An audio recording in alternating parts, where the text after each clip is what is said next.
13 ವರ್ಷದ ಹಿಂದೆ ಧರ್ಮಸ್ಥಳದ ಪಾಂಗಳದಲ್ಲಿ ಅತ್ಯಂತ ಬ್ರೂಟಲ್ ರೇಪ್ ಅಂಡ್ ಮರ್ಡರ್ ಆಯ್ತಲ್ಲ, ಆ ಕೊಲೆಯಲ್ಲಿ ಕೊಲೆಯಾಗಿ ಹೋದ ಸೌಜನ್ಯ, ಆ ಸೌಜನ್ಯಾಳ ಕೊಲೆಗೆ ಕಾರಣ ಬೇರಾರೂ ಅಲ್ಲ, ಆಕೆಯ ರಕ್ತ ಸಂಬಂಧಿ ಮಾವ ಅನ್ನೋದು ಈಗ ಒಬ್ಬರ ಆರೋಪ. ಆ ಆರೋಪ ಏನು?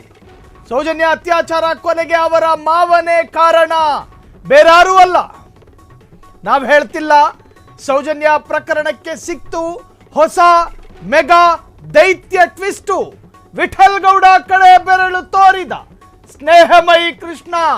ಸೌಜನ್ಯ ಸೋದರ ಮಾವ ವಿಠಲ್ ಗೌಡನೇ ಈ ಕೃತ್ಯಕ್ಕೆ ಕಾರಣ ಅಂತ ಹೇಳ್ತಿರೋದು ಯಾರು? ಸಾಮಾಜಿಕ ಹೋರಾಟಗಾರ ಸ್ನೇಹಮಯಿ. ಯಾವ ಮುಖ್ಯಮಂತ್ರಿಯ ಹಿಂದೆ ಮುಡಾ ಹಗರಣದಲ್ಲಿ ಬೆನ್ಬಿಡದೆ ಕಾಡಿದ್ರಲ್ಲ, ಅದೇ ಮೈಸೂರಿನ, ಅದೇ ಸಣಕಲು, ಅದೇ ಸ್ನೇಹಮಯಿ. ಅಲ್ಲಿಯವರೆಗೂ ವಿರಮಿಸುವ ಪ್ರಶ್ನೆಯೇ ಇಲ್ಲ. ಎಲ್ಲಿಯವರೆಗೂ?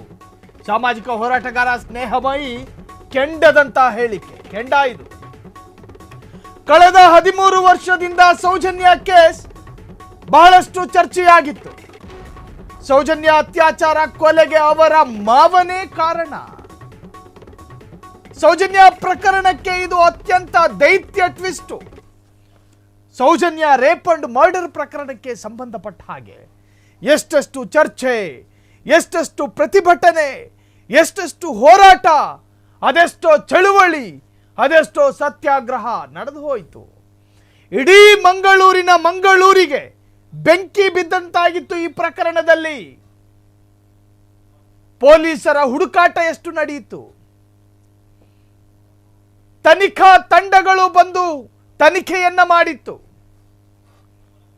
ಇಡೀ ಸರ್ಕಾರವೇ ಈ ಪ್ರಕರಣದಲ್ಲಿ ತಲೆ ಕೆಡಿಸಿಕೊಂಡಿತ್ತು.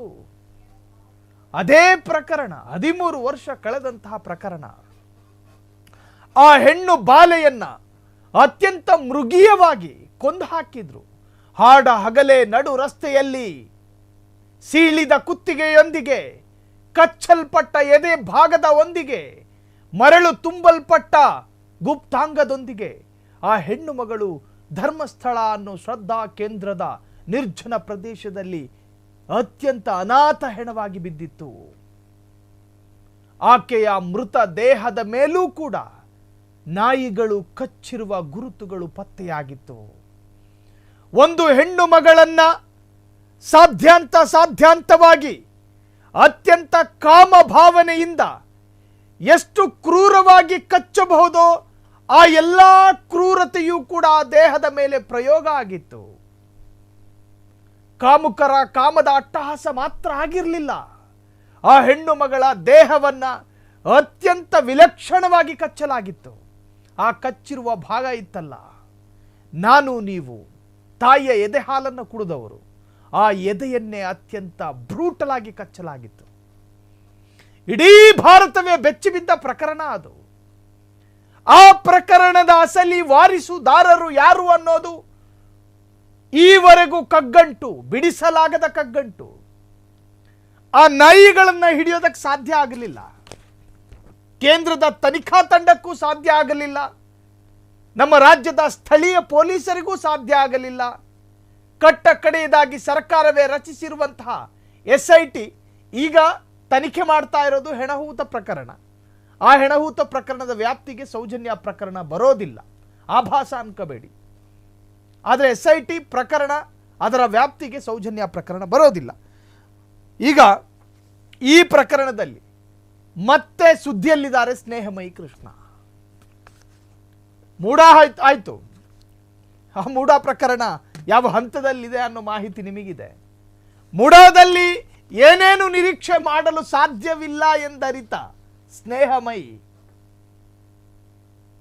ಸೌಜನ್ಯ ಪ್ರಕರಣದಲ್ಲಿ ಎಂಟ್ರಿ ಕೊಟ್ಟಿದ್ದಾರೆ. ಅವರ ಇರಾದೆ, ಅವರ ಉದ್ದೇಶ ಡಸಂಟ್ ಮ್ಯಾಟರ್, ನಮಗದರ ಅಗತ್ಯ ಇಲ್ಲ. ಬಟ್ ಈಗೊಂದು ಆರೋಪ ಮಾಡ್ತಾ ಇದ್ದಾರೆ. ಏನದ ಆರೋಪ?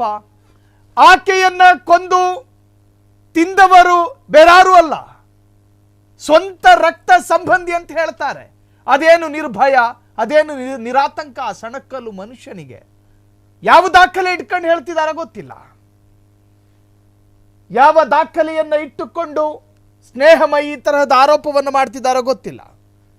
ಹಾಗಾದ್ರೆ ಈ ಪ್ರಕರಣದಲ್ಲಿ ಸ್ನೇಹಮಯಿ ಅವರ ಸ್ಫೋಟಕ ಆರೋಪ ಏನಾಗಿರಬಹುದು?